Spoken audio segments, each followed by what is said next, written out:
Que la bénédiction de Dieu le Père, de Dieu le Fils et de Dieu le Saint-Esprit soit avec vous et avec toute votre famille. Bonjour, chers frères et sœurs. Soyez les bienvenus en ce moment de prière et de réflexion. Je vous invite à entrer dans cet espace sacré et à vous couvrir du manteau de la paix de Dieu. Ce manteau apaise les tempêtes de l'âme et tranquillise le cœur anxieux.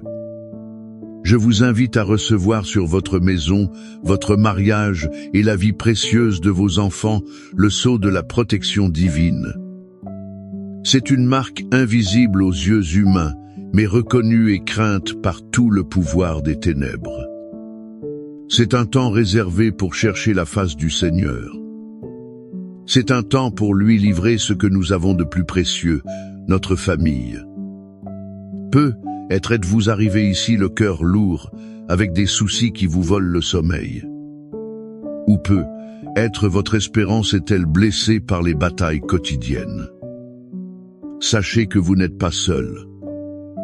Nous sommes ici comme une communauté de foi pour clamer ensemble le miracle de la protection, de l'unité et de la restauration complète. Ce miracle que seul Dieu peut opérer dans nos foyers. Respirez profondément et permettez que la présence du Saint-Esprit commence à remplir l'environnement où vous êtes. Il préparera ainsi votre cœur à une rencontre profonde avec l'amour du Père. Au nom de Jésus-Christ de Nazareth, le Roi des rois et Seigneur des seigneurs, nous nous levons en foi et en autorité spirituelle en ce moment. Nous déclarons que votre famille, votre maison, votre descendance est un territoire saint. C'est un territoire consacré et appartenant au Seigneur. Par le pouvoir qu'il y a dans le nom de Jésus, nous brisons maintenant toute flèche de division. Nous brisons aussi tout esprit de querelle, de médisance, d'incompréhension et de discorde qui s'est infiltré dans votre foyer. Nous défaisons et annulons toute parole de malédiction, tout décret maléfique. Nous annulons aussi tout héritage d'échecs et de douleurs qui tentent de se perpétuer dans votre lignée familiale. Nous réprimandons et ordonnons que tout esprit de rébellion, de dépendance, de dépression et de confusion mentale cesse maintenant d'agir. Ces esprits s'élèvent contre la vie de vos enfants. Nous faisons taire la voix de l'accusateur et déclarons qu'il n'y a plus de condamnation pour ceux qui sont en Christ Jésus. Nous, en tant qu'Église, en tant que corps de Christ, nous unissons et, d'une seule voix, proclamons la victoire qui est dans le nom de Jésus. Nous couvrons chaque membre de votre famille, du plus jeune au plus âgé, par le sang précieux de l'agneau. Que le sang de Jésus soit un mur de feu autour de votre maison. Qu'il soit une barrière de protection infranchissable contre tout mal. Nous déclarons que les anges du Seigneur campent autour de votre foyer. Ils gardent les entrées et les sorties, protégeant le sommeil, les rêves et l'éveil de chacun de vous. La paix de Dieu, qui surpasse toute intelligence, régnera dans votre maison. La joie du Seigneur sera votre force. Et l'amour du Christ sera le lien parfait qui unit chaque cœur. Ainsi nous croyons et ainsi nous déclarons pour la gloire de Dieu le Père. Maintenant, respirez profondément. Après cette bataille de foi, je veux vous inviter à reposer votre cœur. Reposez-le sur l'une des histoires les plus belles et touchantes de toute la parole de Dieu. C'est une histoire qui révèle la profondeur du cœur de notre Père céleste. Elle se trouve dans l'évangile de Luc, chapitre 15. Jésus nous parle d'un homme qui avait 2 fils. Le plus jeune, dans un acte d'arrogance et d'impatience, vient voir son père. Il lui dit « Père, je veux ma part d'héritage maintenant. » Imaginez la douleur dans le cœur de ce père. l'héritage n'est remis qu'après la mort. Ce fils disait, en d'autres termes, que son père était déjà mort pour lui. Malgré cela, le cœur brisé, le père partage les biens. Quelques jours plus tard, le jeune homme rassemble tout et part pour une terre lointaine. Là, loin des yeux et des valeurs de son père, il dilapide tout ce qu'il a reçu.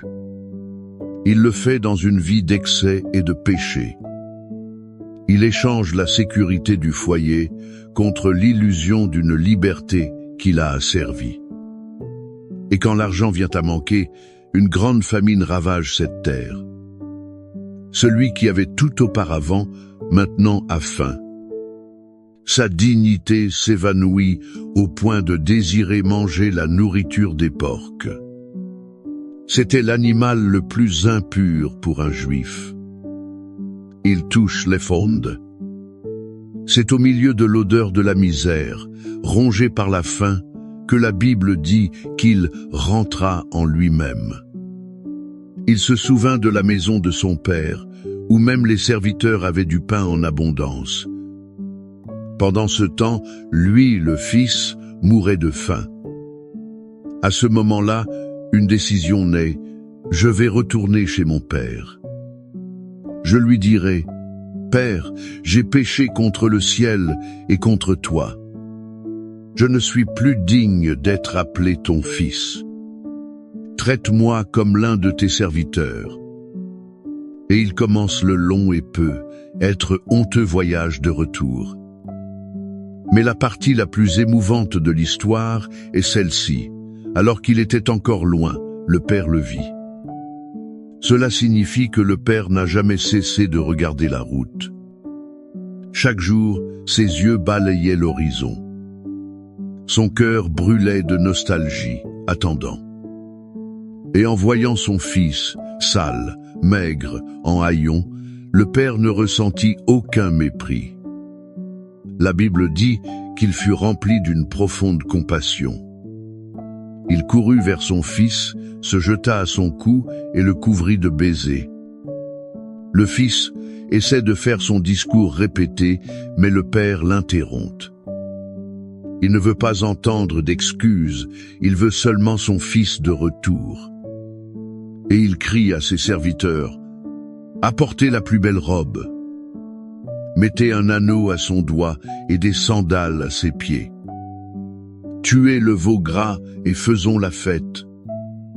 Car mon fils était mort, et il est revenu à la vie, il était perdu, et il a été retrouvé. » De cette histoire puissante, nous tirons des leçons qui sont des baumes pour le cœur de notre famille aujourd'hui. La première et la plus importante est « L'amour du Père Céleste n'abandonne jamais ». Peu êtes-vous une mère ou un père qui pleure un enfant qui s'est éloigné. Un enfant qui a choisi un chemin de douleur. Je veux vous dire, ne perdez pas l'espoir. Comme ce père, Dieu continue de regarder la route, attendant le retour. Son cœur est plein de compassion. Son amour est plus fort que toute erreur, que toute distance.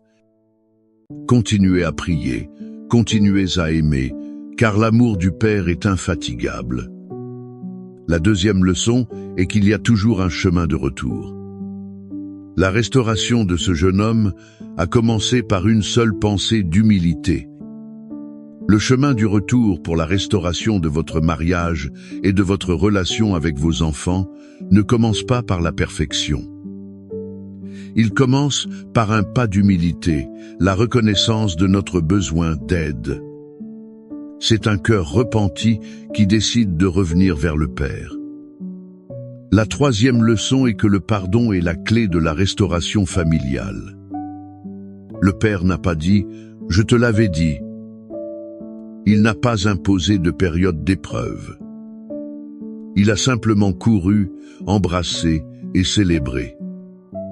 La guérison de votre maison, la rupture des cycles d'amertume, attend peu, être un acte de pardon radical. Un pardon comme celui du Père, qui ne jette pas la faute à la face, qui ne garde pas de rancune. Ce pardon restaure la dignité et célèbre la réconciliation. Permettez-moi de vous poser quelques questions pour votre réflexion. Dans votre famille, avez-vous été comme ce père, les bras ouverts et le cœur plein de compassion? Êtes-vous prêt à pardonner et à restaurer? Ou peut-être, sans vous en rendre compte, avez-vous agi comme le frère aîné? Plein de propre justice et d'amertume, incapable de célébrer la restauration de l'autre? Où vous situez-vous dans cette histoire aujourd'hui?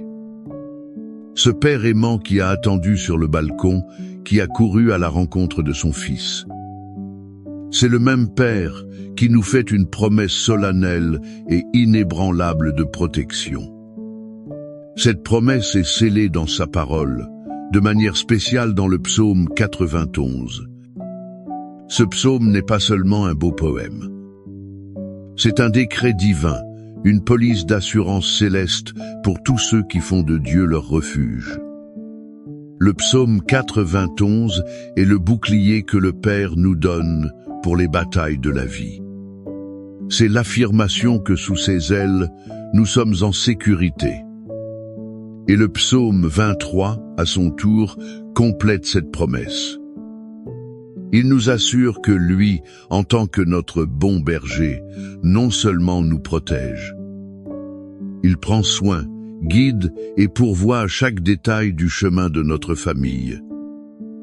C'est pourquoi, maintenant, je veux vous inviter à un moment de profonde réception spirituelle. Fermez les yeux, si vous le pouvez. Laissez de côté les distractions.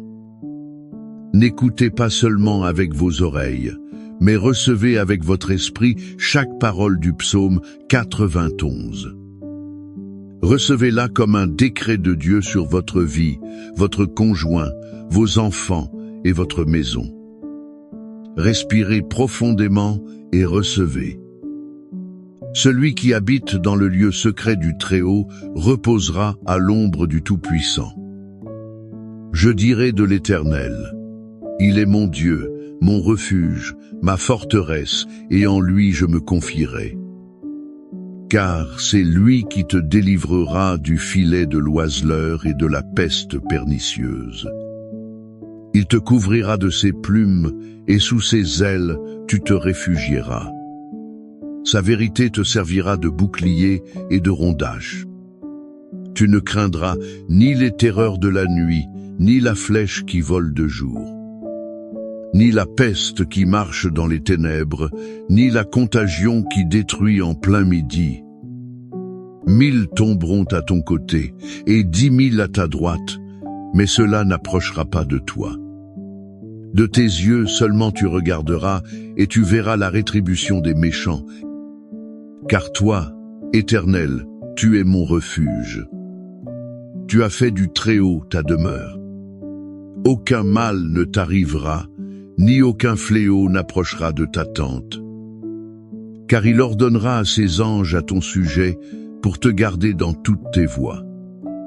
Ils te porteront sur leurs mains, de peur que ton pied ne heurte une pierre. Tu marcheras sur le lion et sur l'aspic. Tu fouleras aux pieds le lionceau et le serpent. Puisqu'il m'a tant aimé, je le délivrerai aussi. Je le mettrai en lieu sûr, parce qu'il a connu mon nom. Il m'invoquera et je lui répondrai. Je serai avec lui dans la détresse. Je le délivrerai et je le glorifierai. Je le rassasierai d'une longue vie et je lui montrerai mon salut. Père bien-aimé, avec la certitude de ta protection déclarée dans le psaume 91. Avec le cœur réchauffé par l'exemple de ton amour inconditionnel en Luc 15. Nous apportons maintenant devant toi, avec toute confiance, le cœur de notre famille. Nous te présentons chaque membre, chaque histoire, chaque douleur et chaque rêve. Seigneur, en premier lieu, nous prions pour chaque fils et fille qui s'est éloigné. Ceux qui, comme le fils prodigue, sont dans un pays lointain, loin de chez eux, loin de toi. Père de miséricorde, nous demandons que ton Esprit Saint les atteigne où qu'ils soient. Touche leur mémoire, fais en sorte qu'ils se souviennent de l'amour et de la sécurité du foyer. Mets en mouvement leur cœur, provoque un profond repentir et un désir de revenir. Père, nous te demandons, prépare le chemin du retour, enlève les obstacles. Et, comme dans la parabole, cours à leur rencontre et reçois-les avec une fête dans les cieux et sur la terre. Nous prions, Seigneur, pour les mariages blessés, où la communication s'est rompue et la distance s'est installée. Là où il y a silence et douleur, nous demandons que le Seigneur apporte le baume de la guérison et le don du dialogue. Là où il y a amertume et ressentiment, répand l'huile du pardon qui dissout toute dureté. Restaure l'alliance, rallume le premier amour. Fais que chaque couple soit un témoignage de ton pouvoir de réconciliation. Nous prions pour l'unité entre frères, entre parents et enfants. Brise tout mur d'orgueil, d'envie, de compétition et de ressentiment. Qu'il y ait le pardon, qu'il y ait l'honneur, qu'il y ait le respect mutuel. Et, comme tu le promets dans le psaume 23, sois le bon berger de chaque foyer représenté ici. Nous déclarons que rien ne leur manquera. Que le pain ne manque pas à table, que la provision financière ne manque pas pour honorer chaque engagement. Mais, par-dessus tout, que ta présence ne manque pas, elle qui nous satisfait et nous complète. Et enfin, Père, nous déclarons la guérison. Guérison sur chaque corps malade, sur chaque esprit anxieux et sur chaque âme abattue au sein de ces familles. Que ta paix, qui surpasse toute intelligence, inonde chaque cœur et garde chaque esprit en Christ Jésus. Nous remettons chaque famille entre tes mains. En ce moment de foi, je veux vous inviter à faire quelque chose de puissant. Écrivez dans les commentaires le nom de votre famille ou le nom de la personne pour laquelle vous intercédez avec le plus d'ardeur. Chaque nom écrit sera un mémorial devant Dieu. Et nous, en tant que communauté, couvrirons ces noms et ces vies de nos prières. Formons une puissante chaîne de foi pour la restauration et la protection divine sur les familles. Que la certitude de l'amour infatigable du Père, qui attend toujours et célèbre notre retour, qu'elle remplisse chaque espace vide de votre cœur. Que la protection inébranlable du Très-Haut, promise dans le psaume 91, soit un bouclier réel et palpable sur votre maison. Et que la fidèle provision et le doux soin du bon berger, du psaume 23, qu'il garde et soutienne votre famille tous les jours de votre vie. Recevez la paix qui vient d'en haut, la paix que le monde ne peut donner. Allez de l'avant avec courage, car le Seigneur, le Dieu des armées, est avec vous et les vôtres. Votre maison est sous la puissante main de Dieu. Aucune arme forgée contre elle ne prospérera. Au nom de Jésus, Amen.